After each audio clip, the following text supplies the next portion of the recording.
How's it going, everyone? Today we have the 1951 Chevy panel van, and boy is this going to be a treat. Unfortunately, on these cars, and it being a van, it is a lot of metal, and every bit of metal on this car is a painted surface. So we're not a big fan of kind of that Mars rusty red on it. We're going to be sanding the hood first of all, and it is going to be a job. There is at least 4 or 5 coats of that red on there, including body putty, primer, filler, and the original paint still on the hood. So we're going to be bringing that back down to bare, starting from a clean surface. We felt that this car needed to start as clean as possible all the way down to metal. I mean, we're talking about paint still on there from 1950. Without further ado, time to get to sanding.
always trying to see through your flaws,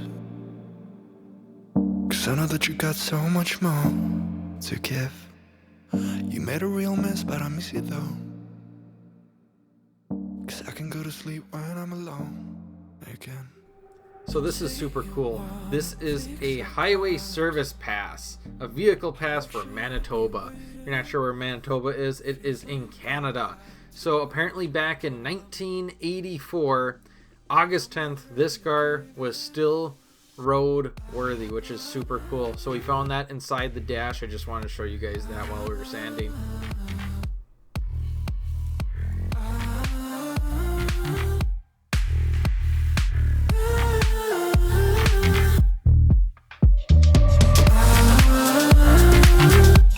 See us going on and off again. Baby, all I really want is only on from that. Every time I see a glimpse of your good side, I start wondering how I could make it last a little longer. Say you wanna fix our problems. How long should I be waiting? Feels like I've had too much of drama, but I'm not ready to give in.